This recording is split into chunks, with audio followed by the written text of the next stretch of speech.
They fly in some of the UK's most dangerous skies. I'm being smashed about as they go into the valley. It's going to be bumpy, it's going to be turbulent, guys. From high-rise city centres Okay, committed to land, over the H. to remote peaks battered by extreme weather. The top looks to be cloud. Can you confirm that's the case, over? The crews of Yorkshire's 2 air ambulances risk their lives Gone unresponsive. It's just gone unresponsive on us. to save yours. There's potentially fatalities involved. There it is on its roof. Delivering intensive care by air. Is he breathing? No, he's not breathing. The cow trampled me and then came back again and again. No matter how critical the case, This is the first time anything like this has ever happened. He's moving his arms around and he's sweating buckets. however risky the place. I'm going to get down there quickly. He's got an almost complete amputation at the right knee. What's your name? Doing their jobs with Yorkshire grit. It is from Medic 2 at the patient's side, however. Humour You might get rest at week off if you're lucky. What is it, Thursday? Yeah. and compassion. OK, Chick, we're just going to get you out, all right? Don't worry, we'll look after you, I promise. This time on Helicopter ER. A herd of cows go rogue That's all there, is it? OK. and a walker's left fighting for her life. She's been trampled across the chest and abdomen. There's a serious smash on a country road You can't feel me touching your leg whatsoever. and the team race to the Dales for a super fit pensioner It looks like the patient's having an inferior MI. felled by a lethal heart attack.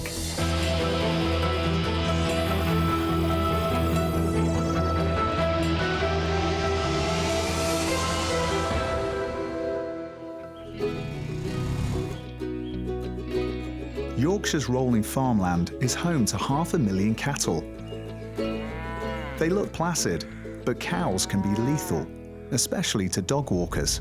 Ambulance service, is the patient breathing? A desperate rambler is on the phone to 999 operators. Trampled on by cows at Massam. She's got an abdo injury that said bruising to her abdomen and she was knocked out temporarily.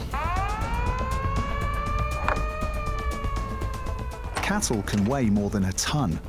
Dr. Jez and paramedics George and Pete know they can inflict massive injuries. So secure the front, secure the back. Price us down, just out of here. Pilot Lee is taking off for a farm on the edge of the Dales. We're heading to Masham, it's a nice part of North Yorkshire, for a lady that's been trampled by some cows. And lots of footpaths go across fields where there's cows, and when they've got calves as well, cows can get quite skittish. There are reports the cows are still surrounding their victim. Dispatcher James is diverting ground paramedic Al to the farm to help. What's your ETA, please, George? 15 minutes. So it looks like Al's going to meet you there, so the police need to help clear the cows, George. Can't confirm it's to get rid of the cows. You just feel really vulnerable when they're running around, don't you? It's just horrible. If the farmers there have a big stick, it's not so bad. Yeah, but if they're not moving, that worries me. Ground paramedic Al has arrived at the farm. I've just located the patient. No idea where they are, Over. There's cows behind us at 6 o'clock. Cows to the right of us as well. Low left by the gate. Oh, yeah. Sorry, low right by the gate. Yeah, no cows visible. We're going to go into this cropped field, right, 1 o'clock low. Lee's landing behind the hedgerow, where their patient is lying. OK, so I've got wires, 3 and a 12 o'clock, committed to land. You're looking good left. Yeah. There are no cows here, but there have been. No. The defibrillator landed in a cowpat. Oh, mate. Passing walkers have scattered the herd. Cows are in this bit of field, so if you can. The patient's partner used his shirt to keep her warm. We've got the people here, Yannicka. Pete can get to work. Yannicka, my name's Pete. This is Jez, he's one of the doctors. What's happening, Yannicka? How many cows? About 30 odd. Well, 30 odd. OK, have you got any pain anywhere? Yes, in my abdomen. OK. And tingling all over my face and arms and legs. Well, let's get you sorted out. Yannicka Tevet was out walking when she was attacked. A friend who lives nearby called to help. She's been dog walking and the beast have trampled her. It appears that in order to try and escape, she's climbed a tree after she'd been trampled and then fallen down from that as well.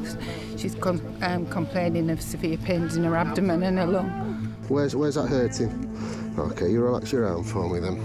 This couldn't have come at a worse time for their patient. Have you got any medical problems we need to know about?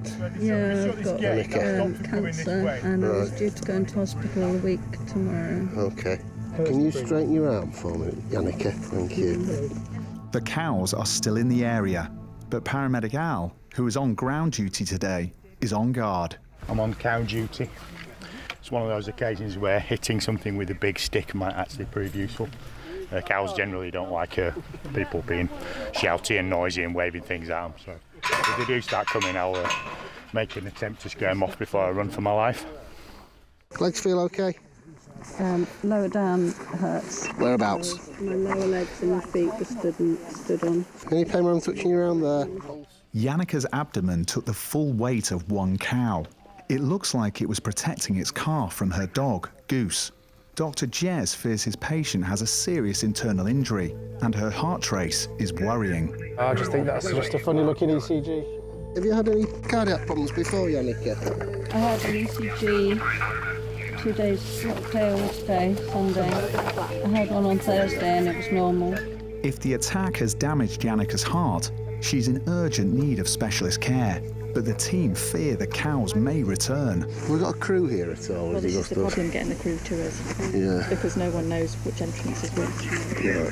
Pete's preparing to fly their patient. Right, Jez, let's get her on the scoop, get her straightened up, have a good look at that tummy, and then take it from there. And take hold of your belt, OK? Am I going to do that? Hang on, let me try and do it myself. OK. There we go. Yannicka's a former soldier, but her pain is overwhelming. Where's it hurting? There. OK. Let's get her straight, get her flattened out, we'll get access. Can we bend down these? I don't know. Will this knee bend? There we go, marvellous. Pilot Lee is going to move Helimed 98 closer to their patient. That's sore there, is it? OK. Both sides sore. Both sides. ECG says it's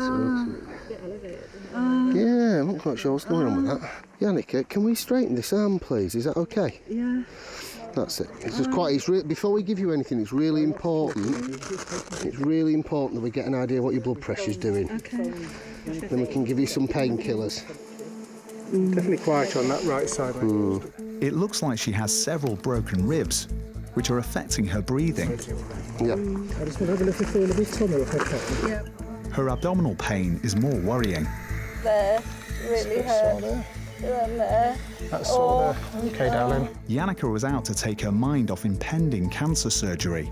Her friends were horrified by what happened. We're still doing a BP. Yeah, no worries, mate. Ow, my arm. Just here, Yannicka. I'm here. Yannicka, just do this with your right fist, just to get your veins up. As the team fight to stabilise their patient, Helimed 98 is being moved. This cannula's in. 106.64 BP. See you, Jez. They're going to fly her to the major trauma centre at Leeds General Infirmary. George is alerting the hospital team. Morphine, yep. Now that she's been given painkillers, Yannicka is able to talk more easily. Do you remember what happened? Yeah, I had the dog on the lead, really tight lead. Yeah. And one of the cows took offence to the dog, trampled the dog, and I pulled the dog closer to me. Yeah. Oh, my arm hurts. It's all right. Police are investigating the incident. Several ramblers have died as a result of cow attacks in North Yorkshire in recent years. Just going to give you a little anti-sickness injection here as well, Yannicka, OK? So what we're going to do now is going to start getting you packaged up. We're going to get you ready so we can fly you. So we're going to fly you to Leeds. If Yannicka has suffered internal injuries, it could delay her life-saving cancer surgery. Just let your legs go straight, sweetheart. There's another medical concern for the team. She's tested COVID negative 2 days ago because she's having surgery, so I think the risk is very low. And if we're in level 2, so we need goggles, this, that's effectively level 2 PPE and a gown. Yeah, no worries, yeah. Her friends are concerned, but there'll be no familiar face at her bedside. I recognise I might not be able to get in. But yeah. At least if I'm there, if you can tell her I'm there. Yeah, like I said, at least I can. It's just with COVID. I'd normally obviously would let you in. As far as any other interventions, I'm happy we don't have to do anything else. I think so, yeah. She's had 3 morphine. Yeah, I'm happy with the C-spine. On left. Ready, steady, lift.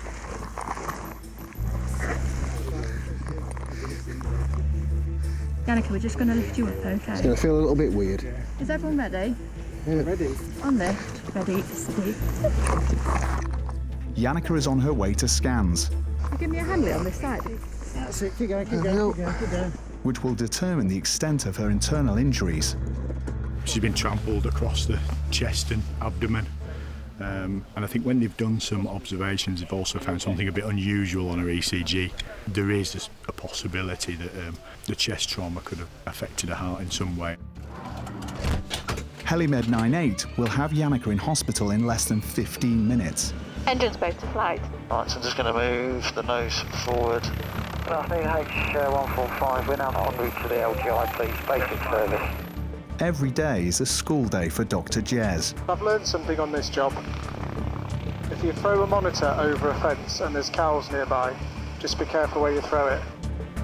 Right, we're cleared into Leeds. We have 7 minutes to run. Yannicka's blood pressure is low.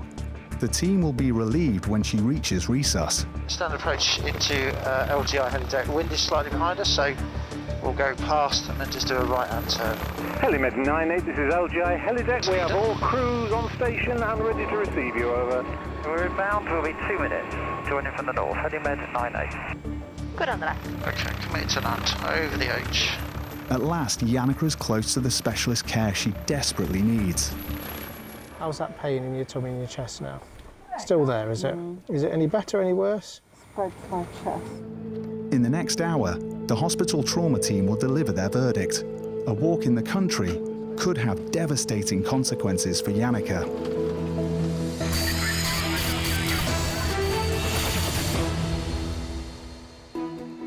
At Air Ambulance headquarters, dispatcher Gemma is listening in to a 999 call. I've got one injury of where their hip has popped out, somebody's bleeding, and one of the drivers can't see.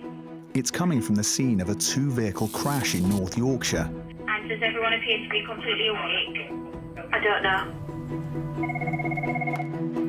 The duty crew at RAF Topcliffe are on the hotline. Hello, I will set you off on it because a few more calls have come in. Paramedics Lisa and Mikey are heading for the market town of Northallerton. Their yellow helicopter is in for a service, so it's a lone aircraft today. Air desk, 98 listed. We've been called to an RTC just north of Northallerton. Your 2 vehicles, van and the car. The reports of 4 patients, 2 are supposedly trapped in the car. There's a doctor on scene that reports somebody's got a reduced conscious level. The crash has happened on a junction just outside the town. Just to the left of the scene, it's in Smithy House Farm. I don't know if there's some, like a windmill or something there. Visual with standing traffic, got the village on the nose, come left of the village in nose. Just out that way. Pilot Harry's aiming for a field next to the road. There's lots of space in this field here. Yeah. Over to get us into wind. Looks like everybody's around black car. Oh, clear left, Harry. Roger. Oh, good. Roger. The team are joining local units already on scene. I'm not sure what's going on yet. There's a lot of activity around that car, which probably suggests that there's still somebody trapped in it. An ambulance service manager has taken charge of the rescue. We've got 3 casualties. The main one is where Nicola is. She's got hip pain, yeah, and she can't move with it. All right. The other one on the other side, he's got an isolated head injury. Okay. But it's mainly this one. We've got one there, but he's got an isolated leg injury. Okay. So that's not so bad. He's talking and everything like that. Okay. It's mainly them 2. The van driver collapsed after climbing from his cab. The teenage passenger in the car is the most seriously hurt. She's complaining principally of C-spine tenderness. Pain on inspiration around her chest. Yeah. Very specifically her left hip. She was born with her hips out of place, which so she's obviously had problems with them in the past. Abdo pain as well. Yeah, she has. I think seatbelt's done her a good one on it. 16-year-old Chloe Smith was out for a drive with her boyfriend Alex Reeve when the crash happened. A local paramedic called to the scene recognised Alex. I've got a head injury, I know it. Oh, do you? I know his mum very well. Friday? Yeah. We were just going out on the weekend. Alex has a head injury, and paramedics are concerned. Both sets of obs are stable so far. One of the crew on scene knows the driver and she thinks that he's acting out of character, but he is GCS 15 at this time. Yeah, OK, we've only got one bus here then, yeah? One stretcher? I'm just chasing it. I mean, we need to work out who's going to get in it, don't we? With ambulances in short supply, the team must decide which patient is most seriously hurt. This lass is stable too. I'm thinking we're going to pinch the stretcher for her. Does you feel like you're going to be sick? Nicky, well, once we get her out, we'll give her some Andandrotron. She feels sick. Last thing we want is her vomiting when she's laid down. Chloe, I'm going to move your car seat back. That's all, not you, just the seat, OK? Can you feel me touching your leg? And what about now, yeah? Mikey is examining Chloe. Her symptoms are worrying. You can't feel me touching your leg whatsoever? Not really. She's got left hip pain and neck pain. She says she can't turn or move at all. Right, we'll take the roof off if you want. So, is that going to be the best way? I don't know. Well, if you can't move her at all, we need to take the roof off and we'll take her out. OK. The this lass is coming out. They're taking the roof off now. Right. OK, she can't get out of the car at all. She's got C-spine tenderness. Right. And she's got tingling down her left leg, possibly from the hip injury, we don't know, but we've got to go with the possible C-spine problem there. Try and get him out as well so he's not in the car while they're cutting the roof off because he doesn't need to be there. Yeah. How many buses are coming? We've got another bus, that's the only one we've got. Right, can we get another? Yeah, we have. Because we need one for him now, because she's coming out of the roof. She'll be after James Cook because she's got neurological deficit with a neck injury. She's already triggering for the abnormal neurology. Alex is fit to climb out of the car himself. He'll be driven to hospital in Middlesbrough, but Chloe's case requires gentle handling. Yeah, I think we're probably going to fly one of the patients anyway, so I'll update you in a few minutes. As firefighters start cutting, Alex needs reassurance. He's concerned for Chloe. Don't worry, don't worry. So I can see her again, yeah? Yeah, of course you can, like I said. What's his name again? We're taking you one at a time, but when you get to hospital, you'll be together. He's GCS 15. He might be a bit repetitive, but he can answer everything. His SATs are all good, everything's good. The ambulance can only carry one patient. I mean, his obs are all normal, so he probably could go to Downington, but I think he wants to go where his girlfriend's gone. The jaws of life are making short work of the car roof. You go from towards the back there. Yeah, I'm on it. You're on the outside. Right, I'm not going to step on you, am I? All the way from my hip. My leg. Right, straight back on the grass. I'm not sure if the numbness and tingling is from the neck injury, the spinal injury, or because of the injury to the leg, so we need to get her out, have a good look at her, but I think we're going to fly her to James Cook. My back, like, The bucket seats don't help with this situation. It'll be a lot different when you lay down. So concerns are neck, back and possible hip pain, I don't want to not push injury. This so in line and we'll just tip her forward. Yeah, let's do that. Let's get going. No, it's all right. She's been it's fine. Chloe's spine must be immobilised. One wrong move could paralyse her. Understanding how the crash occurred could be vital to hospital doctors. They're going towards Northallerton. The impact's just down here. At last, Chloe is being lifted clear of the car. We've got you.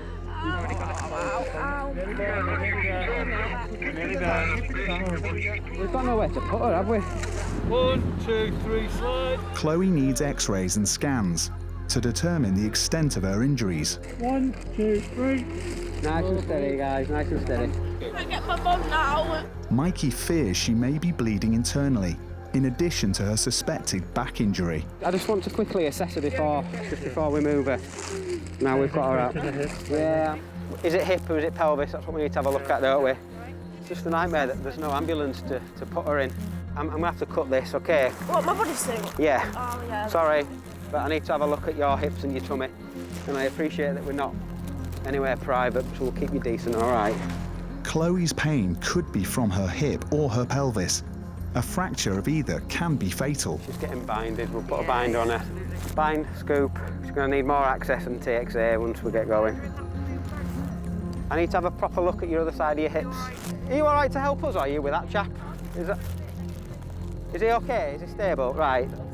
Right, if that's her hip, yeah. I don't want to put a pelvic binder on that. I don't know what do you think? Because if that's dislocated, we're just... Yeah, it looks like it is. It's more hip than pelvis. That's a hip, isn't it? She's She's not open book, so let's get her scooped off this. I'll just cover her back up. Yeah, cover her up. We'll scoop, lift the spinal board out, and then we'll get her in back at Ambo. Because it's freezing, then we can do it all in there. This is a complex case. Their patient could have any one of 3 serious injuries, but which one? Notice we just keep you still, but we'll have to roll you. Right, we need to go under as many clothes as we can. She's being fastened to a rigid scoop stretcher. Ready, steady, roll. I've got it against my leg. Okay, brilliant. Right, we'll strap her onto the scoop and we'll just lift it up and pull the spinal board out. Lisa's updating base. Yes, the patient I've been looking after was the driver of the car. He's now in the back of the DCA 1405. He's going to James Cook, potentially triggering step 3 bullseye windscreen. He's concerned that if he goes to a different hospital, he won't be with his girlfriend, so that's been factored into the decision making as well, going to James Cook. Okay, everybody ready? Yeah. Ready, steady, lift. Real, thanks, Harry. Right, we'll head block and we'll get her in amber. Tape your head into here now, all right? Here we got tape. Gonna get you on board where it's nice and warm. She's complaining of C-spine tenderness with numbness and tingling down her left-hand leg all the way from her hip to her foot. My patient, where is she? That one. Yeah, she's off to James Cook, the vet. That one's going to James Cook. He's loosely triggering step 3 bullseye windscreen. His obs are normal, so he could divert, but he's insistent he's going wherever she goes. Yeah, James Cook! All 3 patients are going by road. It's a short drive and will be easier to monitor Chloe's condition on the ground rather than in the air. Everybody's left scene, I think. The lady that I was treating, she's only 16, bless her. She's gone off to James Cook, they've accepted her. She's got a neck injury, she's got a pelvic injury, and she's got a previous condition, so a minor bump could cause her a lot of damage. You can bleed your whole body volume of blood into your pelvis, so it is a big concern. We put the binder on to help stop that. Alex hit the windscreen and needs a scan. He's got a bump to his head and he's acting out of character by all accounts. One of the paramedics knows him and he says he's not his usual self. Apparently he was getting a little bit aggressive, so that could be a sign that he's got a head injury if it's out of character for him. He's gone off to James Cook as well in a different ambulance. Shall we go? It's back to base for the team to await news from the hospital.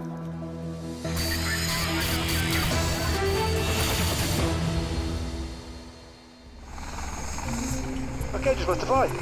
Flight engaged, yep. Helimed 98 is being scrambled from RAF Topcliffe. We're 1-on-1 out of timers and just on the right only. Pilot Owen is flying Paramedics Gav and Andy to a remote country lane in the North York Moors. What is the grid, Gav? Sierra Echo, yep, 680899.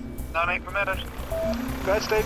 Just letting you know, it's the second call for this gentleman. He's gone into a brick wall from his cycle.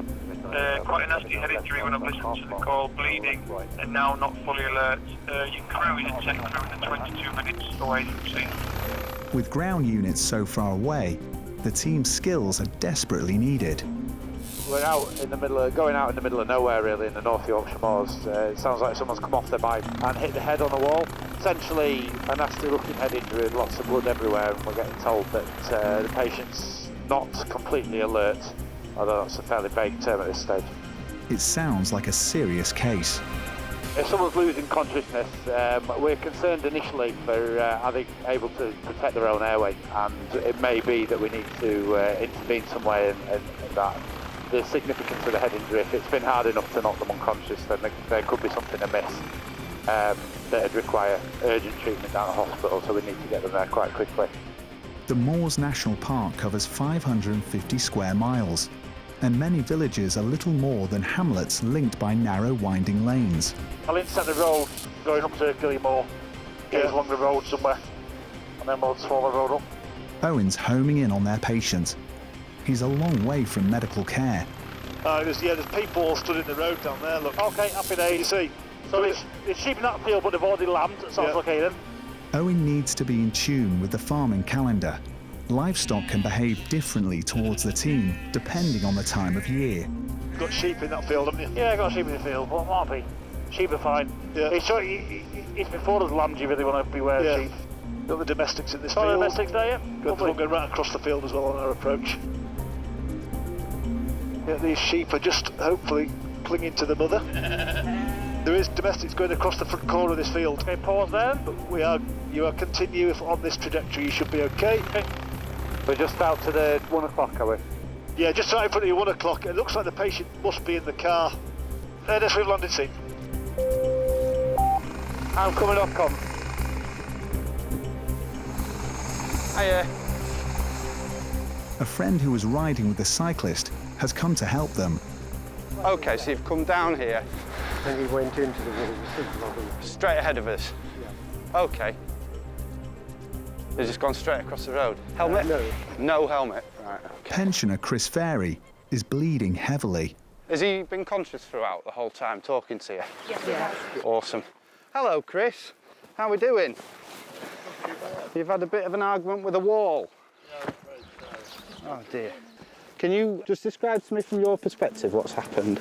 I was coming down the hill from Boone Hill, and I put the brakes on. Yep.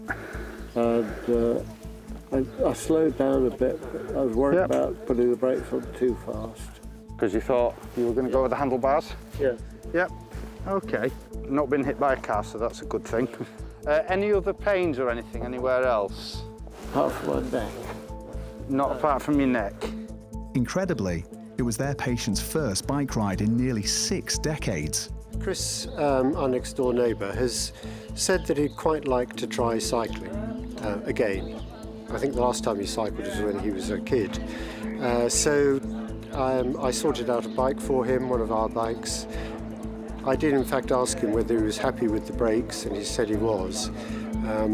But obviously he didn't brake hard enough and unfortunately ran straight into this wall here. Pretty shaken up, bleeding quite heavily from the face. How old are you, if you don't mind me asking? 76. 76. OK. We've got a couple of options. We can either take you to Scarborough or we can take you to, up to James Cook. My feeling at the moment with what's happened and the speed you've probably gone into that wall with that helmet on is you might be better up at James Cook. They'd only covered a few miles when Chris came off. A car passed in front of him. He was still about 20 metres back, I suppose, from it. But then it became inevitable that he was going to go into the wall. Lying down, bleeding, and tangled up in the bike. So we untangled the bike and then eventually got him to be able to sit up. Sally and others helped move him to the wall. Wife will ride and others with blankets. Andy is worried Chris has a brain injury. And you don't think you've been knocked out at all? You don't think you've been unconscious? OK. There's a fair bit of blood, OK. But that's OK, because heads can do that. I think we're concerned more, it looks like that cheek's cut a bit, just to make sure that there's nothing going on inside your head. OK, you're going to need an assessment at the hospital. A ground crew has arrived to back up the air ambulance team. But Andy is now convinced he needs to fly his patient to hospital. He's concerned at the extent of the blood loss. You said you take aspirin, don't you? Andy's going to give Chris an intravenous drug called TXA, designed to reduce bleeding.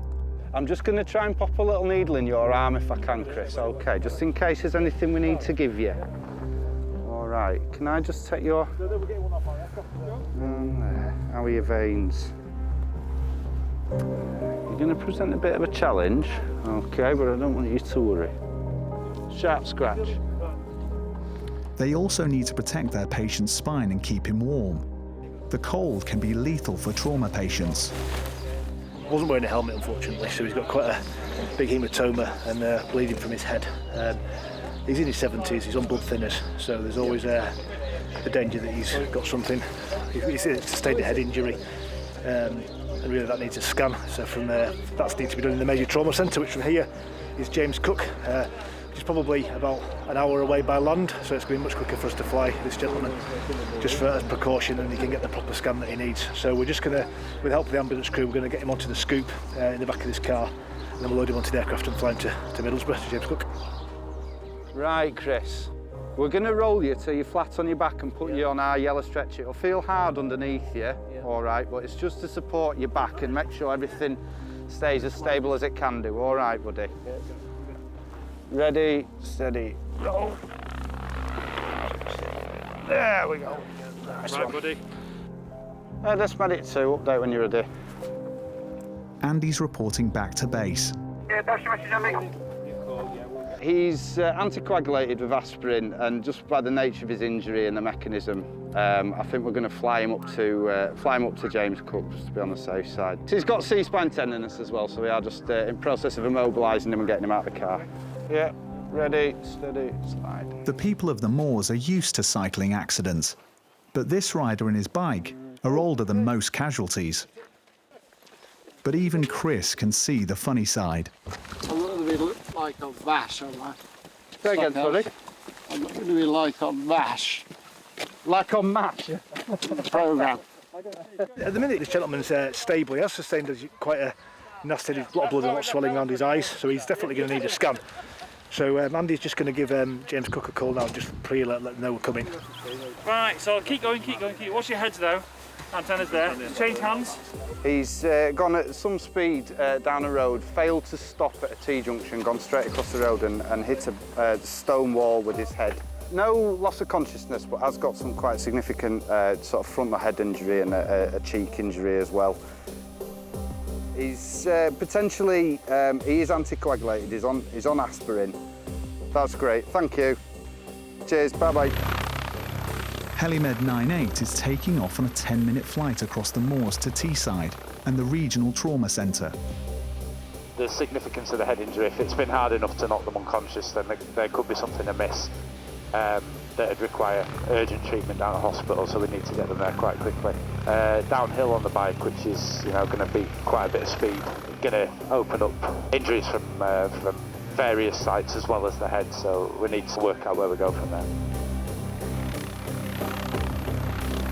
On the James Cook helipad, a team from A&E are waiting to take Chris for scans. So what we're going to do is slide you out of the aircraft feet first. You come in head first, you're going to slide out feet first, okay? Yeah. It looks like he has broken several bones in his face, but first his condition must be assessed by the trauma team. So he's got the visible head injuries that you can see. He's got high C-spine tenderness, no altered neurology with that we've found, and he's able to move all his limbs okay at the moment. It's just with the head injury, his age and the mechanism, I think he's probably better off here than he is anywhere else. Yeah. All right. Until his scans have been studied, Chris's condition will remain uncertain. He's unlikely to be trying cycling anytime soon.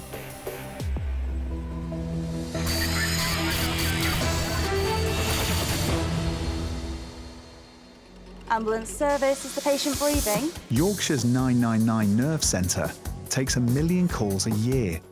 Air Ambulance paramedics like Andy listen in to as many as they can. So you've got a guy up at Giggleswick. And this call has caught his attention. 77-year-old. Andy must decide if the patient needs a helicopter. I mean, you're looking at, probably from there, I would say easily an hour. Duty Dr Tim is joining the debate. So what's he got? He's got chest pain, he's got shortness of breath, chest pain, left arm, pale, clammy, 77-year-old, previous. There's enough to go on, isn't history. there? And if you know you've got a crew backing you up in 20 minutes. We're not to lose, have we? No. By just setting off. It sounds like the man is having a lethal heart attack, and he lives in one of the most remote areas of the Dales. Visors down. It's a long flight. Even by air, it'll be 20 minutes before Tim and paramedics Paul and Andy reach the patient. We've heard that an elderly gentleman has got symptoms that sound a bit like a heart attack. He's a very long way from a hospital that can deal properly with a heart attack. So rather than him going in an ambulance and it'd take an hour and 20 minutes to get there, we'd hopefully be able to get him to a hospital within about 20 minutes. Time is muscle when you're having a heart attack. The more time that goes by before your heart is unblocked, the more your heart dies. Giggleswick is close to Yorkshire's border with Lancashire. We're just coming up to the Giggleswick Settle area. DCA's down there, Fluxy. Is that the DCA, yeah? We're going for that football pitch with the two little small... oh, yeah. Ediska 98 visual scene. Pilot Jeff is dropping his team close to the patient's home. Up this track, mate, so the track out to you at 9 o'clock. Just follow that up and then turn left, and the DCA is just down there. Yeah, I think I've just seen the DCA behind that tree on the left. Headers 98 landed.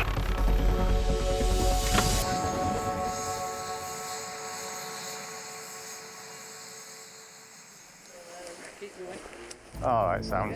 Thank you. Local paramedics are already assessing the patient. John Crossland is in great pain. 7-year-old chap. Out cycling this morning, started with a sort of widespread chest tightness. Okay. Radiating down his left arm. Yeah. It's eased off slightly as he's got home and rested. It's down to a 3 out of 10 now. And what was he doing when you were cycling? Engineer John is super fit for his age. He cycles daily. When did it start? Half an hour into my ride, that'd be about 9:15, 9:20, something like that. It's about an hour and a half. I've been having regular sort of exercise ECGs just so I knew I could go out and welly it a bit on the bike, you know. But I haven't had one for a Okay, just stop talking for a second. I can still. Sorry. It's all right, it's fine. It's 10 years since John had a cardiac bypass, but his heart problems have not slowed him down. Until now. The team's ECG confirms what Dr. Tim feared. So it does look like you're having a bit of a heart attack at the moment. Okay. Well, that's what the heart chasing seems to indicate. Yeah, Matty, it looks like the patient's having an inferior MI, so we're just going to prep him. We're going to slide him to LGI, have it? They may need to sort of do stents or angioplasty, that kind of thing. Roger, that's great, thank you. Yeah, cheers, mate. Obviously, we'll get him in laid down, and then we'll sit him up on the way. The race is on to get John to cardiac specialists in Leeds. I'll get your stretcher off of your vehicle and we'll just wheel him down on a stretcher. His friend Malcolm is shocked. John spent 4 hours mending a roof yesterday. He was out for a ride and he started feeling unwell. So we phoned Dave to come and pick him up, and he's extremely fit anyway. And it's just for him to call him, he must have been feeling really unwell. John's condition is highly unstable. Got a stretcher outside for you, John. All right, but what we'll do is we'll disconnect you from all this stuff and we'll just get you to take a very slow, steady walk just to where the stretcher's inside your garage, and then we can sit you on there and we'll wheel you around to the ambulance. Are you happy with that? Yeah. So that's what we're doing. It's a good job we've got a helicopter available, so you live quite in the middle of nowhere, don't you? Well, in terms of Leeds, yeah. Their patient could go into cardiac arrest at any moment. Paul will have seconds to react. John, what I'm going to do is I'm going to put these on, only because obviously when we go in the aircraft it's difficult to get access to you. Obviously if anything ever happens to your heart and we need to do something about it. Okay, bear with me. You put these on your chest, all right. The pads will allow him to shock John's heart back into rhythm. He's going to be flown to the cath lab at the LGI for immediate surgery. They'll do an injection in his groin, put dye through, find out where the blockage is, then unblock it. That's what's going to happen. Whenever you're ready, you just take a stand up with me and I'll support you. Okay. All right, get your breath, get your balance. You don't feel dizzy, do you? You don't feel dizzy, do you? A little. A little. Okay, let's go get you laid down then.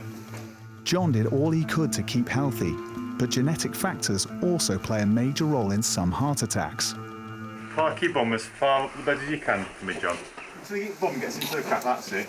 Back to the chair, then back to the bed. So the best thing you can do is just try and be as relaxed as possible under the circumstances. See you down there at some point. Enjoy your flight. John's case is causing a stir in his sleepy village. Hey, we're going to push you all the way to LGI, is that all right? Get to the top of the hill.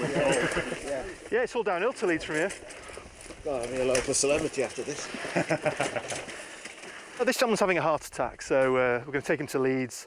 I'll put some dye in his arteries, find out where the blockage in his heart is, and then unblock it.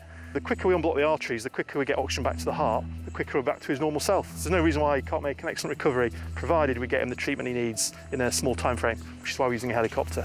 It's time to fly. We'll come out to the middle of the field and then we'll just go from there. Vertical, standard cat in. Lovely slow pulse anyway, nice stats. Things looking really good.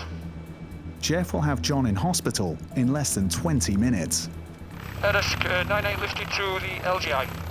He'd been cycling recently, I think in the last few days, and he'd felt and he'd had chest discomfort. Similarly, so like a warning. How long did that last for, John? About half an hour. Half an hour, brilliant.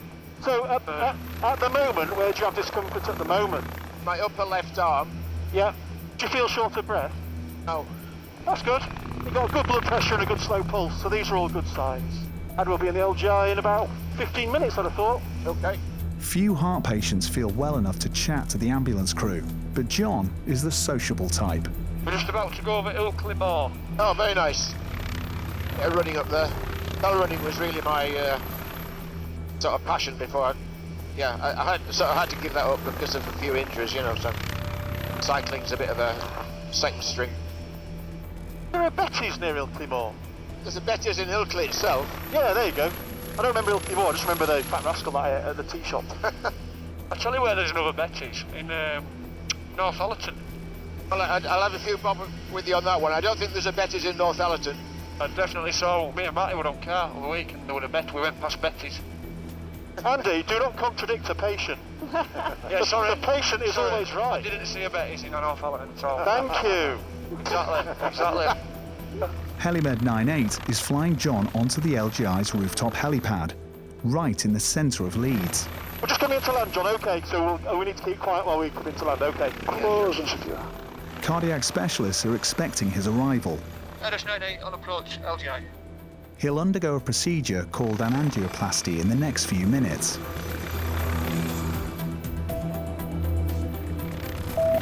Headers 98 landed. He could be in surgery for 2 hours.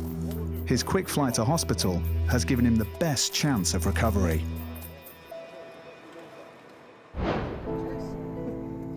Walker Yannicka ended up in an operating theatre after she was trampled by a rogue herd of cows.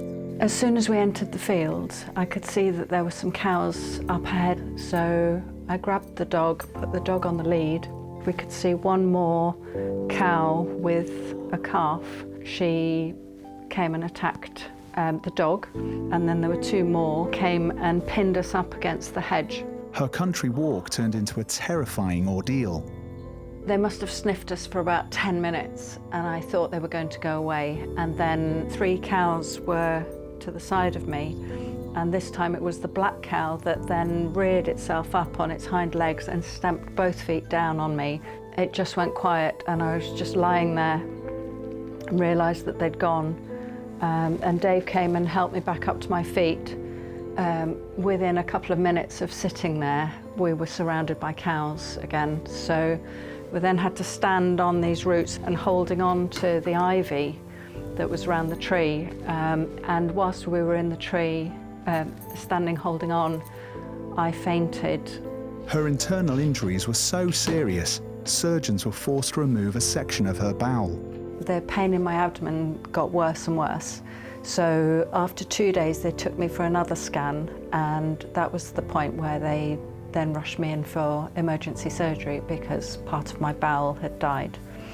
So I had an emergency colon resection. She also broke 7 ribs in the attack, which delayed surgery on her existing cancer.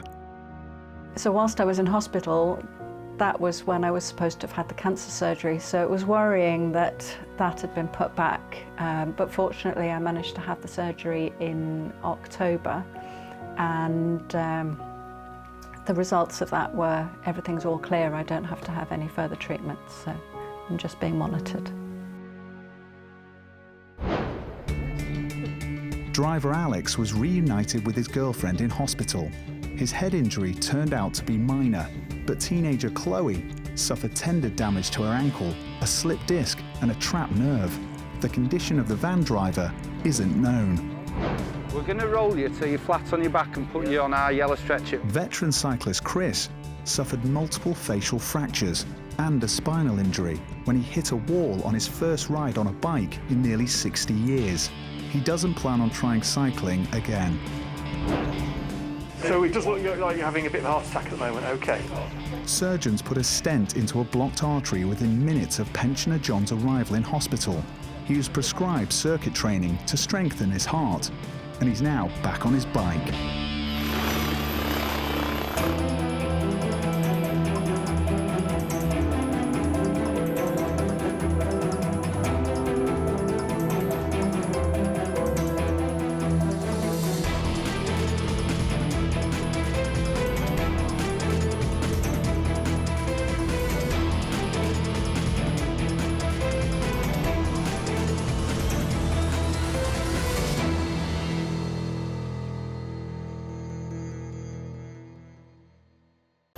They fly in some of the UK's most dangerous skies. I've been smashed about to get into the valley. It's going to be bumpy, it's going to be turbulent, guys. From high-rise city centres. Okay, committed to land, over the H. To remote peaks battered by extreme weather. The top looks to be in cloud. Can you confirm that's the case, over? The crews of Yorkshire's 2 air ambulances risk their lives. Gone unresponsive. It's just gone unresponsive on us. To save yours. There's potentially fatalities involved. There, he's on its roof. Delivering intensive care by air. Is he breathing? No, he's not breathing. The cow trampled me and then came back again and again. No matter how critical the case, This is the first time anything like this has ever happened. He's moving his arms around and he's sweating buckets. however risky the place. I'm going to get down there quickly. He's got an almost complete amputation at the right knee. What's your name? Doing their jobs with Yorkshire grit. Hey, this from Medic 2 at the patient's side, however. Humour. You might get rest at week off if you're lucky. What is it, Thursday? Yeah. And compassion. OK, chick, we're just going to get you out, all right? Don't worry, we'll look after you, I promise. This time on Helicopter ER. So I'll give him about 50 of care and we'll just see how he is. The team fight to save a trucker's leg after a freak accident. He's got an almost complete amputation of his lower leg. In York, the e-scooter boom claims its first victim. Sort of a deglove injury. The skin's come away and you can see the underlying tissues. There's a peloton pile-up and 2 cyclists are down. He's broken his clavicle. He may have broken a rib or 2.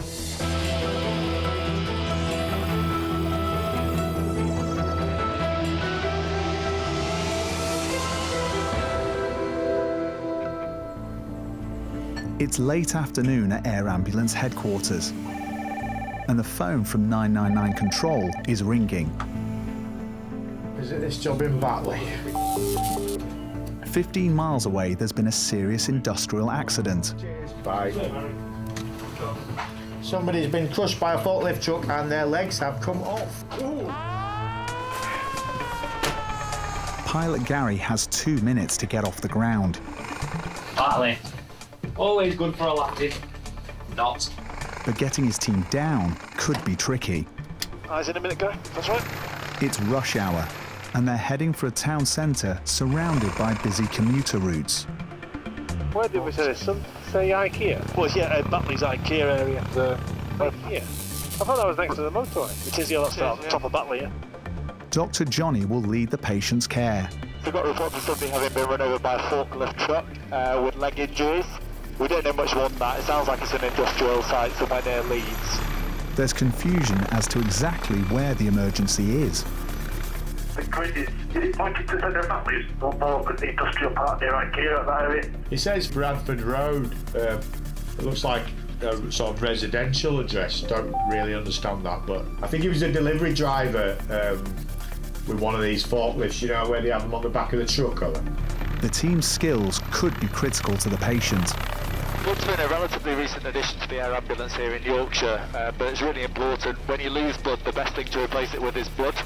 So we carry red cells and we carry a couple of units in a special box called a Credo Cube that keeps it temperature controlled. And that way we can deliver it quite quickly through a blood warmer because you want to get blood warm as well. And that can be really useful for patients that have bled quite a lot and have got low blood pressure. And that could be the difference for some people who get into hospital or not. It's 3 o'clock to your right there, lorry, 2 DCAs on scene. Down to your right, Steve. On the bed, down to your right, Steve. It's clear this is going to be a difficult place to land, as the team suspected. Pilot Gary's flown in war zones, and this rescue will demand all his flying skills. I'm going to have a look at that car park. Probably a little more. Which one are you looking at, mate? Plus the really tall, tall mill building. Yeah, got you.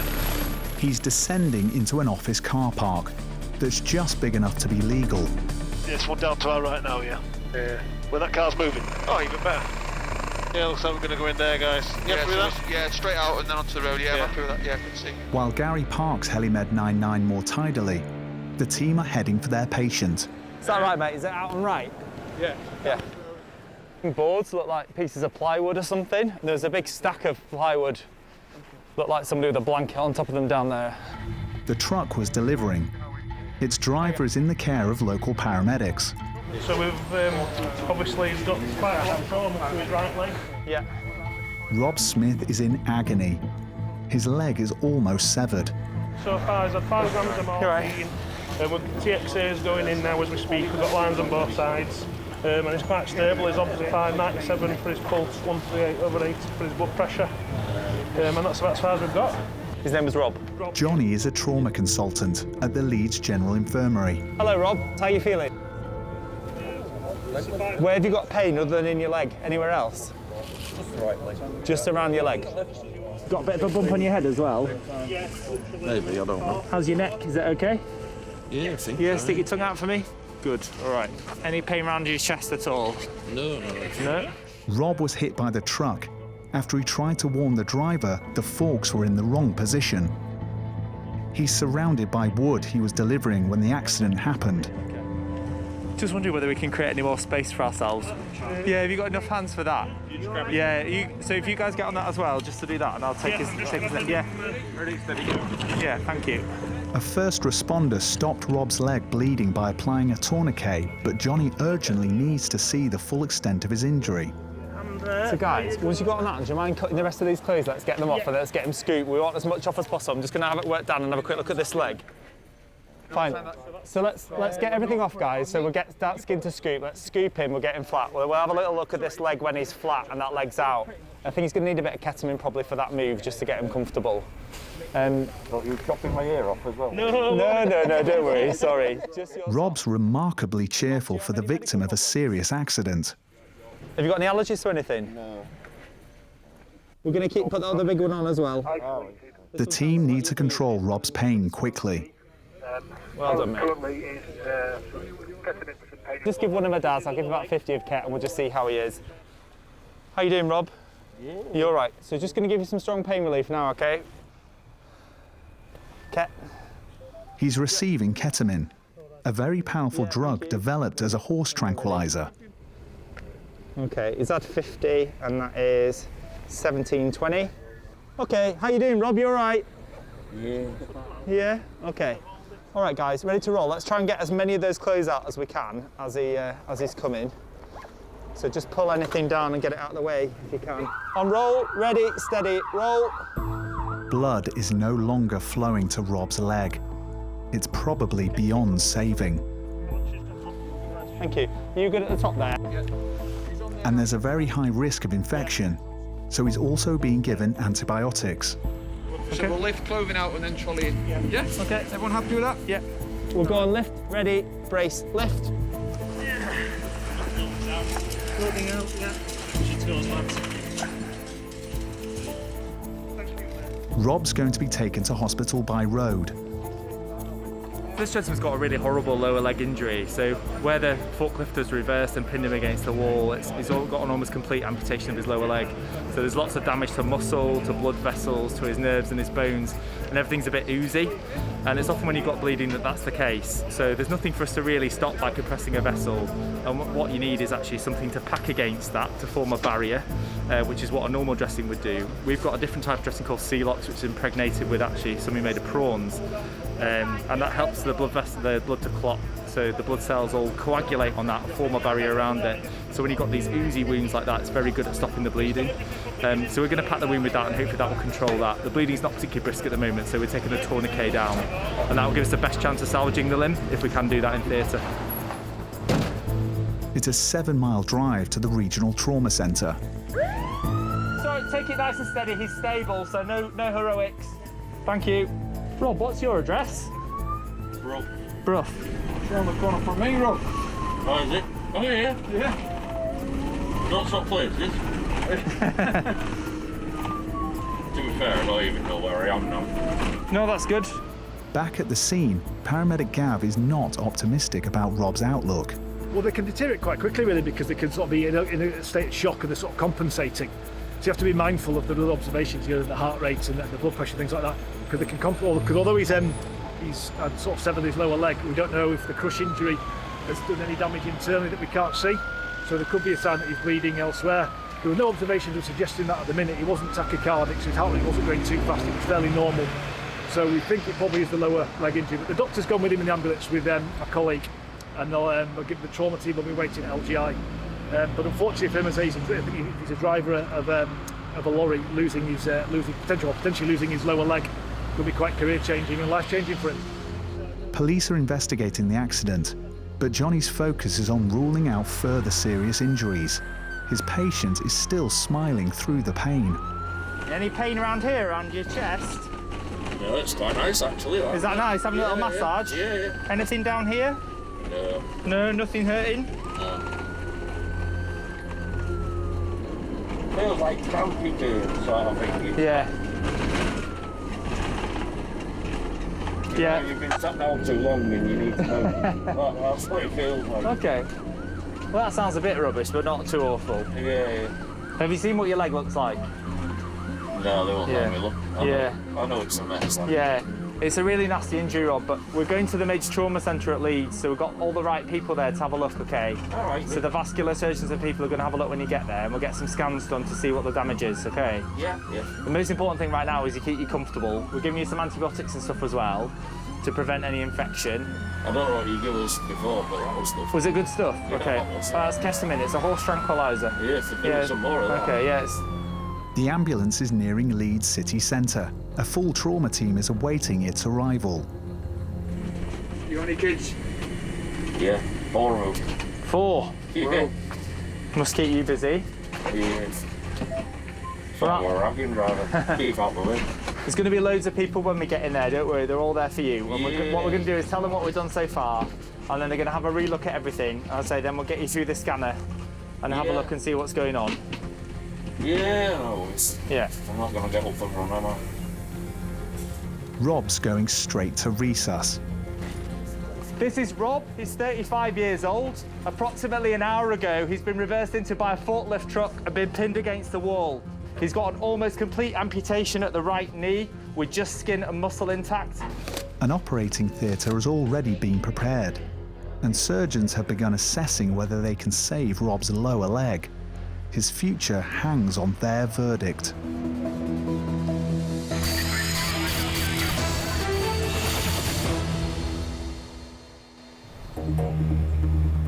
When it comes to getting around, there's a new runabout on the block. E-scooters are taking off in our cities, but it's never long before there are casualties. Happy. At the Topcliffe Air Base, paramedics Sammy and Andy are being scrambled. Topcliffe traffic, Helimed 99, lifting departure to the south, Topcliffe traffic. Reports are coming in that there's been an accident near Yorkshire's most historic city. Air desk from 9-8, we've lifted for York. Over.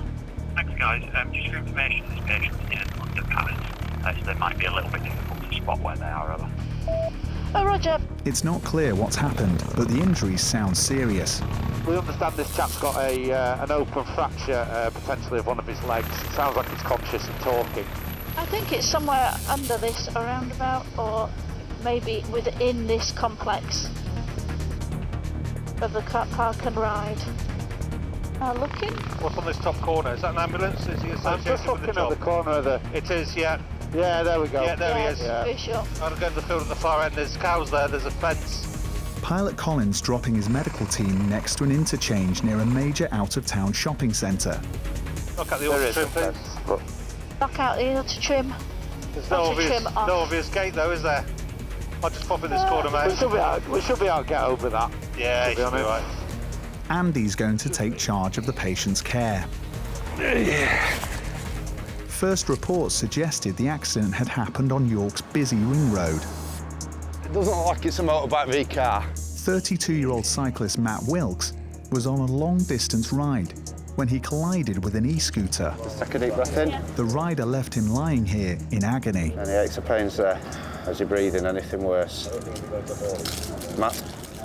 Anything made worse by breathing in? Matt is dazed and confused. Are you able to lift your legs up for me? That one, nice one. And the other one? Okay, any massive discomfort while you're lifting that? Yeah, it's in there a bit. Just in here? Okay. Any pain in the groin area? Matt landed on concrete, It looks like he has a badly broken arm. Passers-by found him. A little feeliotomy. I was returning home from a bike ride, got to the top end, the woman stopped me who'd already arrived before me and asked me to go down and help while she tried to flag down an ambulance. He was bleeding a bit, so we helped to try and stop him bleeding and tried to reassure him as well. He was quite shaky when we first got here, but and he seemed to be in quite a bit of pain as well. Any pain when I'm pressing? No. Anything around here? Riding e-scooters in the underpass is almost certainly illegal. A passerby rang Matt's dad, Richard, who rushed to the scene. It appears that my son was on his way cycling from York to Leeds, and he'd hardly gone a mile. He's come under the underpass underneath the York Ring Road.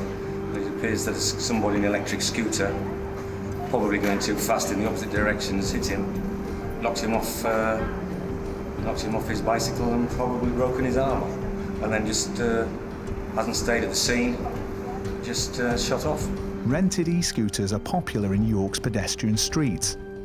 Matt's not the first casualty for the local paramedics. See you later. He was visiting his family locally. He lives in Norway, and last year he cycled from the Russian border back to Oslo. He spent the last 3 or 4 days cycling around the Yorkshire Dales, no problems whatsoever. Comes back to York and this is what happens. Matt was 2 miles into a 25-mile ride to see his brother. Pardon? Oh, it's not a bump now. There you go. To Leeds. Hats off to you.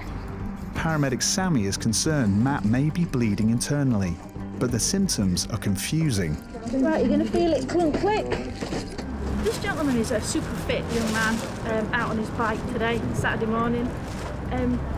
His heart rate is slow, which is the sign of a really good athlete, but his blood pressure is also low, so we just want to make sure that's proportionate to his normal slow heart rate and not something sinister that's going on. The wound to his arm is deep. That looks like he'll need a bit of plastics for that. Some plastics on that. Yeah. Their patient will almost certainly need surgery, and he may have sustained nerve damage. I don't think he's going to need blood. His blood pressure's going back up now. It looks like he's done what we call a degloved type of injury, where the skin's come away and you can see the underlying tissue. So it might need to look at by the plastic surgeons and the plastics team at Leeds to make sure that it's dealt with properly, because the potential for injuries like that is significant for infection. The major trauma centre at Leeds General Infirmary is a short drive from the scene. Matt will be going there by road, freeing up Helimed 99 for another emergency. Thank you anyway, Andy. All right, no, you're welcome. The case has been another first for the team, and few believe Matt will be the last patient from the e-scooter boom. Ambulance service, is the patient breathing? 18 hours a day, Yorkshire's 2 air ambulances are on standby for emergencies across an area that is home to 5 million people. Paramedic Al is taking a call from the 999 control centre. Hello. Fairfield. What for? Somebody fall off a horse and blood coming out of her ear. Oh dear. Falls from horses are routine for the team, but this sounds unusually serious. Horse turn back. Turn back. Going west. Pilot Lee's flying Al, James and Dr. Johnny 15 miles to the outskirts of Huddersfield. We're going to Murfield. There's reports of somebody having come off a horse, and the patient is unconscious with some blood coming from their ear, which raises some concerns about a significant head injury. You have something called a base of skull fracture. It's a sign of quite a severe head injury, and the blood leaks out because you have a fracture that communicates with the ear. Free landing check, secure in the back. Secure in the back. There's some significant wires at this grid. That means a difficult, dangerous landing for Lee. The smallest cable can cause a crash. So we've got wire, wire. So it's surrounded on a lot of sides. But it's not obvious where they're needed. Somebody needs to ring this back and find out if it's at the livery yard or whether it's out and about in the fields. Over. The air desk is helping narrow it down. 2 to 3 fields away from the patient. Over. Yeah, I don't see anybody looking particularly urgent or waving or doing anything. There's a lot of logs in this field here, Lee, where these cars are, but I can't see anybody at the moment. We're going to descend into this area, which I know is clear. Then they see the patient. Clear on the left. Clear on the left. All right, you clear out, guys. She's in the care of local paramedics who've only just arrived. This is Nicola. She was on a horse, she was coming around the corner. Yeah. She's gone straight over the side. Nicola McDermott is an experienced rider. Hit her head on the wood. Oh, bless her. And ended up in that position. Nicola's fiancé was watching as the accident happened. Oh, you're joking. If she hadn't been wearing her helmet, this fall could have been immediately fatal. Hi Nicola, I'm James, I'm another one of the paramedics, okay. Where's the worst are you paying at the minute? That here, okay. Putting her on the top, it's difficult to see how many it does. It's quite a bit of stippling around there. There's actually been an impact on that side, hasn't there? Yeah. Get a scoop stretcher in behind you, okay, and get you rolled onto it, all right. Nicola's clearly dazed. Friends are understandably worried. She's come in a full circle, horse has set off in a full circle, stirrups broken, and she's tumbled off and give herself a bash on the head with the log, I think. So.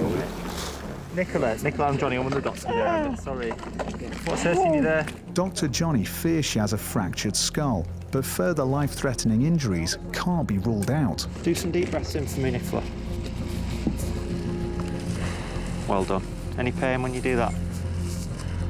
No? Okay. Good air entry bilaterally. The jumps in the field are unforgiving timber. Where's that hurting?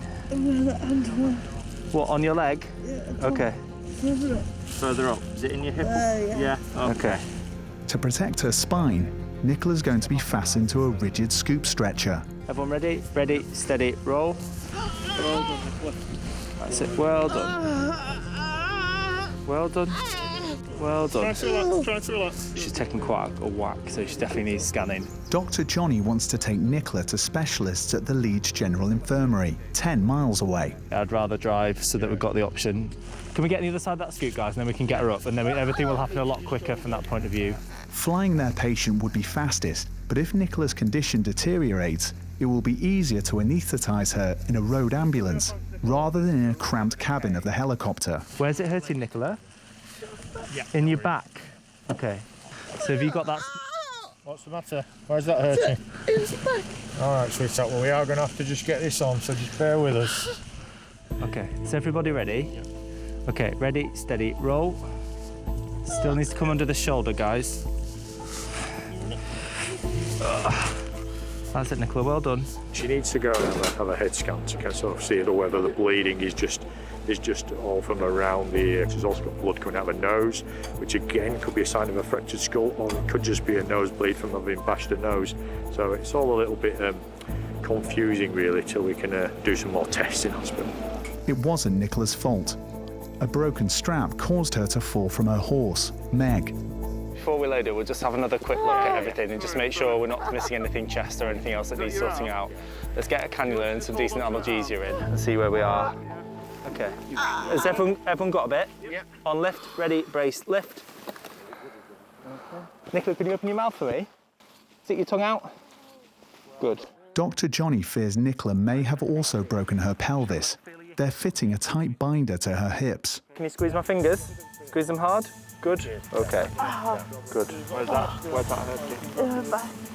Is it your lower back or is it your upper back or your Middle of your back. Is it higher than where my hand is now? About there. So we just take those boots off. Let's just have a quick look at legs. I think if there's any doubt, we'll just put it on. I think in terms of habitus, it's quite difficult for assessment and with everything else. Is that hurting when you try to lift your leg? She's going to be given morphine. So nothing else down here, James? Everything else? The only thing is she can't raise her legs, but it is bilaterally. Is that your ear again, Nicola? We're going to give you some pain relief now, okay? Yes. Just happy there. Yeah.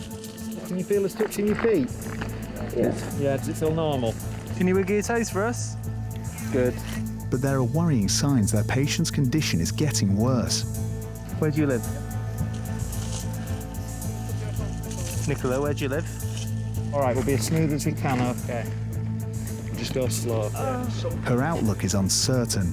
Clearly had a head injury, she had a lot of consciousness, she's still a little bit confused. I think in that circumstance we need to make sure there's no blood in her head, that's the biggest concern. She's got some other pain as well in her lower back, and that's a concern in terms of pelvic injury and lumbar spine injury, given that she's fallen from a relative height and at speed. So we're going to go to the major trauma centre at Leeds so that we can get some scans done and just rule out anything serious. Great stuff. Any pains in your chest at all? James is making sure they can monitor Nicola's condition throughout the road journey. Sorry. Wait, is that hurting in your shoulder again? Yes. just support this arm just while I get this cuff on there? I think she's got some shoulder pain. So MTC, lower back possibly, head injury definitely. She's partly avulsed that left ear and there's blood. Actually, there's actually a part where it's bleeding from. Okay. And it might well be into the canal. Yeah, good to go. Lee will fly to Leeds to collect his team with Al. On the road, this will be a tense journey for Dr. Johnny and James. Nicola may require surgery.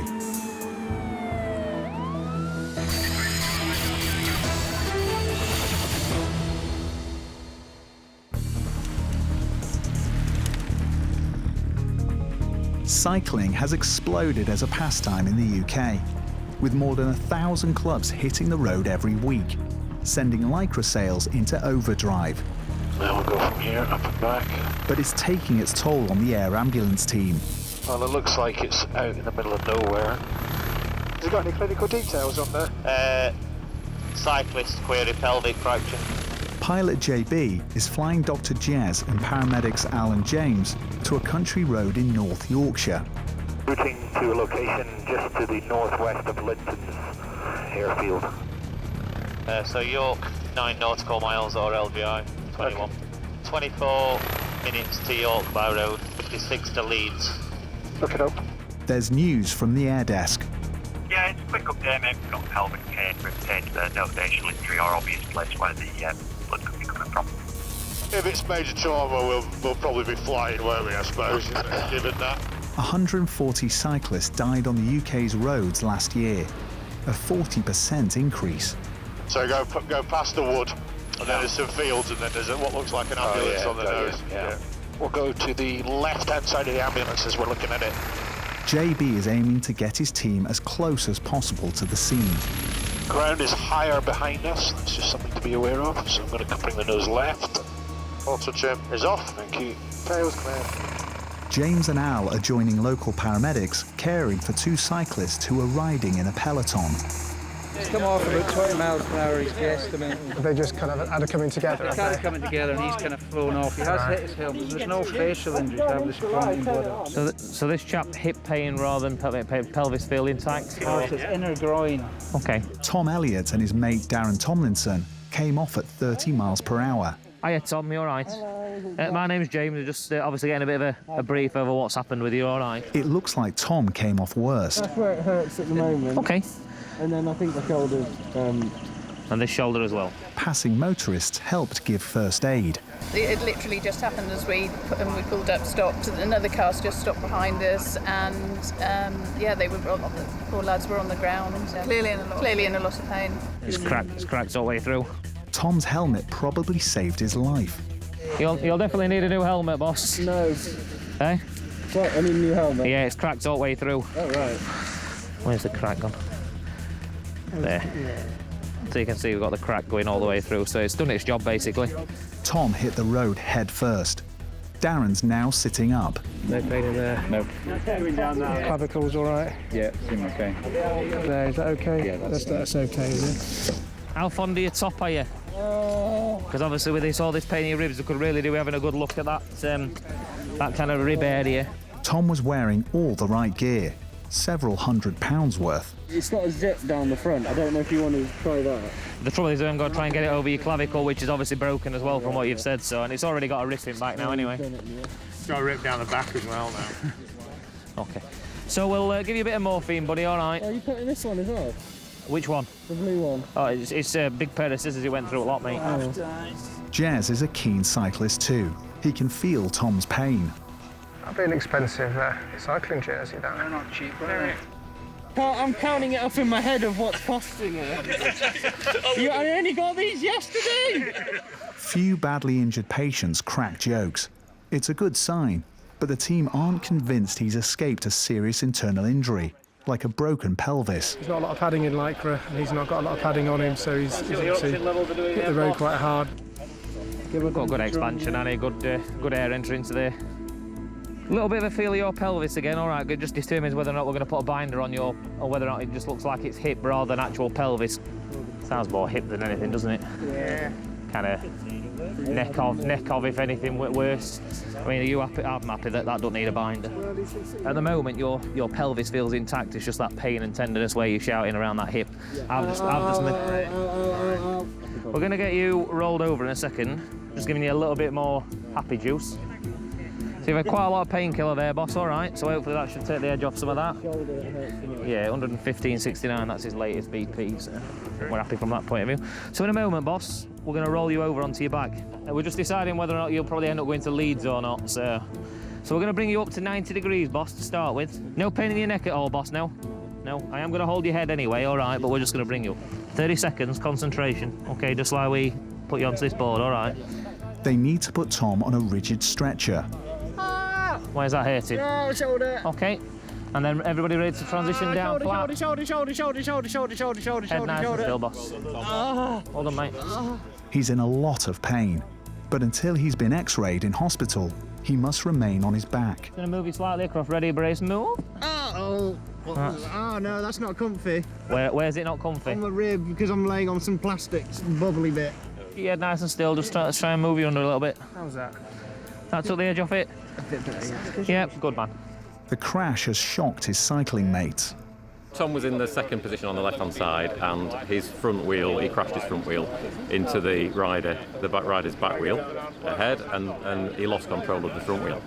Basically, he's flipped over the handlebars of his bike. Dr. Jez is beginning to think Tom's had a lucky escape, but he does have some worrying symptoms. I just want to have a little prod in your groin, just check there's no pain down there. It's the inside of my right. Around this area there? It's the pain, I think, I'll try and point. OK. Just watch his hand a minute, boss, because that cannula's in it. Is around kind of iliac crest area. But I think that might be just what I landed on. Yeah. And then it feels like it runs along the crest bone. I suppose the decision is whether or not his chest. He's got normal physiology. So he's got normal physiology, so he actually does his trigger. I think it's just whether or not we'll probably need to speak to York, won't we, to get him to accept. Despite Tom's discomfort, his case doesn't qualify him for a flight to a major trauma centre. He's broken his clavicle, he may have broken a rib or two, but his lungs are working fine, his heart and circulation are fine, so we're a bit concerned with him, not concerned enough to take him to a major trauma centre, so York's the closest hospital, he'll be off there. Trainee lawyer Tom's off to A&E for x-rays and scans. Hello A&E at York, it's James, one of the Helimed paramedics. Just got a patient to discuss with you, make sure you're happy to accept it if that's OK. So he's got right clavicle fracture, posterior rib pain, but I say he's got good equal air entry and no obvious deformity to his chest, and he's got some right inguinal crease pain, but his pelvis is stable. His mates are reassuring his mum. He's breathing, he's laughing, he's telling jokes. He's more worried about his Instagram. So you're going to go to York, all right? York are happy to take you, as long as you behave on way in. I'll try. All right. Tom didn't expect his 60-mile ride to end like this. Tom's been quite lucky, really. He's obviously collided with another cyclist. When we arrived, he was obviously in quite a lot of pain. So we've supported the crew in giving him some analgesia, and that's enabled us to get him over onto his back and have a really good assessment of his injuries. And we've been able to transport this patient to the nearest hospital rather than having to send him to the major trauma centre. Darren, too, will need a checkup. I think the interesting bit will be is if he doesn't actually have any injuries other than cuts and bruises, because I think Al's made quite a dent in his wallet with regard to cutting off his expensive cycling gear. But it turns out, when they get to York Hospital, that ruined clothing is the least of the rider's worries.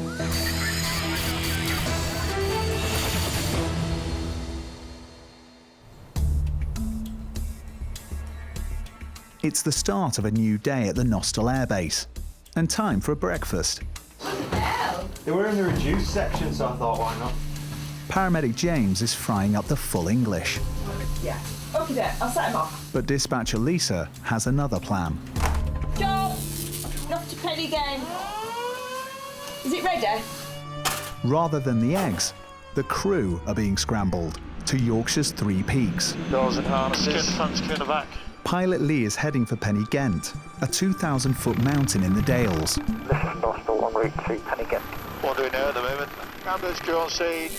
Somebody fell, I think they fell about 10 foot.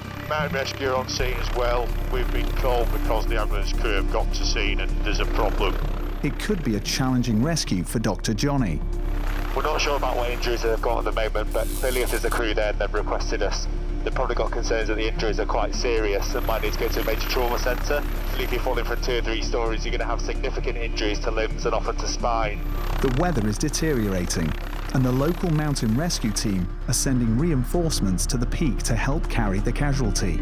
I think the top's going to be in cloud. Yeah, it looks like it. If I get above, I can't guarantee I'm going to get you onto that pinnacle. NS from 9-8, we really could do with a weather update from scene if possible. Just having a bit of a computer issue in another job.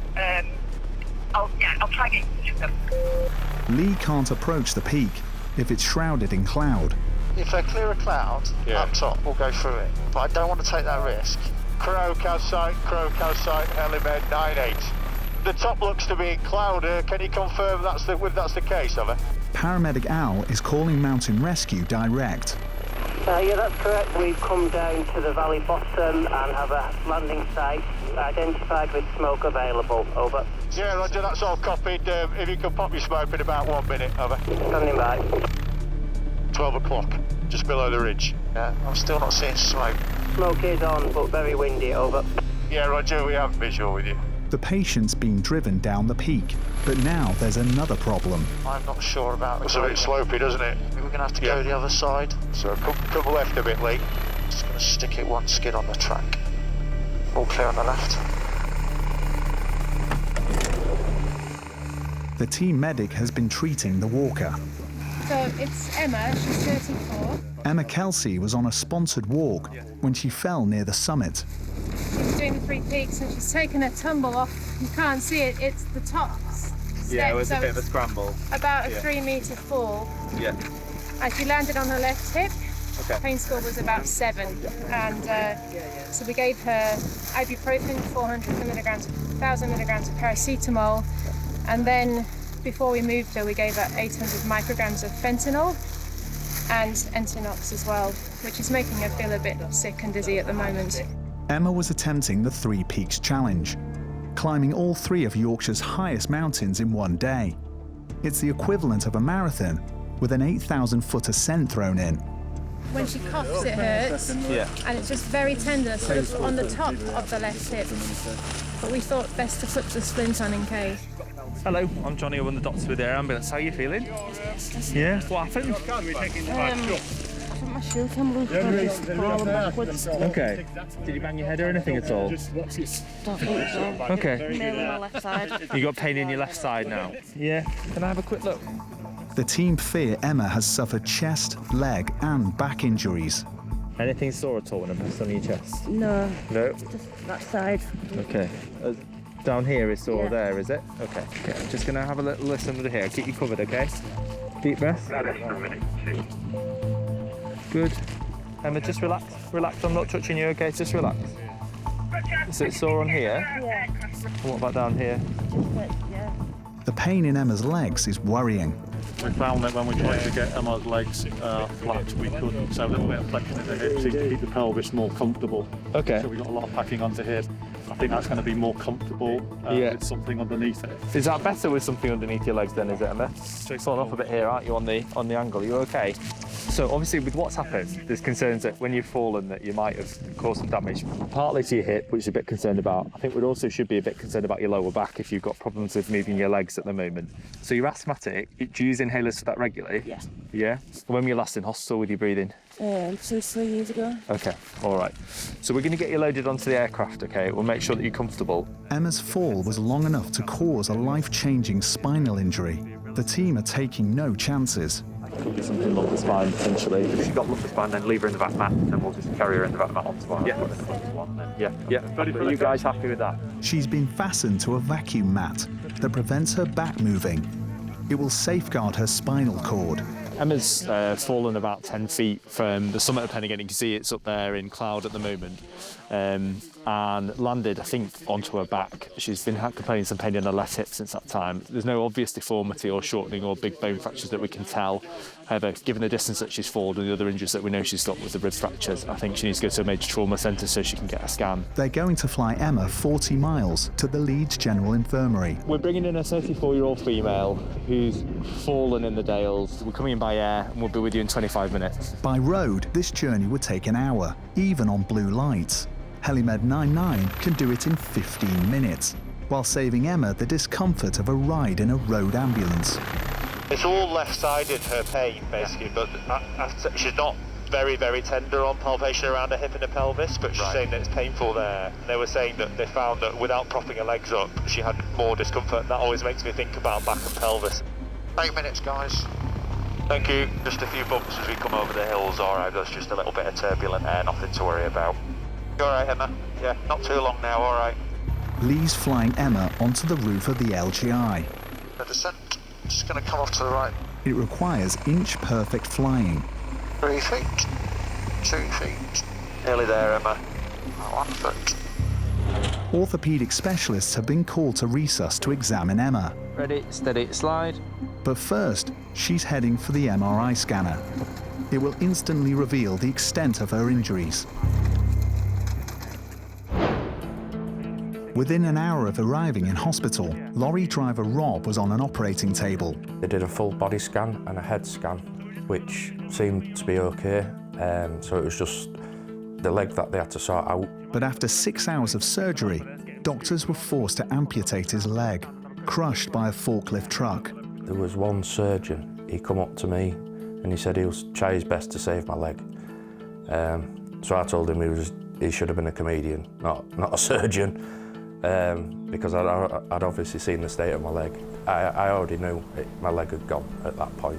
I believe that there was only 2 centimetres of skin holding it sort of together.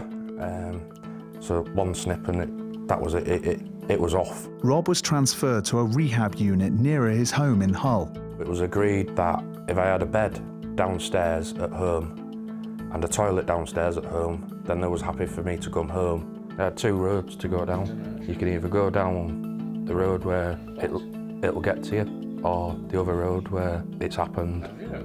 You've got to face it head on. And that's what I've done. And he was back on his feet, using an artificial limb within weeks. The new leg, it's the mechanical locking knee, which was weird at first to get used to. It was like a weight lifted off my shoulders. Lets me be a dad, take these to the park, do the dad things, what we used to do. Can't do everything that we used to do, but I'm mobile. The accident ended his career at the wheel, but he's now started a new job as a transport manager. Cyclist Matt, who broke his arm after a hit-and-run accident involving an electric scooter, flew home to Norway 3 weeks after his crash and is recovering well. Police have traced the rider, who may face charges for riding it illegally. Rider Nicola spent 5 days in the neurological ward at the LGI after her stirrup snapped. Scans revealed a fracture to her skull and shoulder. She also perforated an eardrum when she hit a log on the ground. She's since made a full recovery. Tom, the trainee lawyer who crashed while riding in a peloton, suffered several broken bones and had to use a wheelchair after a 9-day stay in hospital. I went over the handlebars and just into the road, sort of head, shoulder first, and realisation kicked in of what had happened. I realised that actually I wasn't in the best of places. Double fracture to my collarbone, broke 3 ribs, bruised a lung, and I fractured my hip. That helmet definitely saved me. For that to crack, it kind of shows you the impact that would have gone through your skull if you had not worn that helmet. His friend Darren broke his back and hip in the crash. Push in there, is that a sore? No. That's okay, is it? Yeah. Good. Both are recovering well and riding together again. You can easily get into that habit of going, oh, if only I hadn't gone out that day, then none of this would have happened. But you can't change that, so you kind of had to accept what had happened and get over that. Hill walker Emma suffered concussion and severe muscle damage when she fell climbing the 3 peaks. 6 months later, she's still undergoing physiotherapy.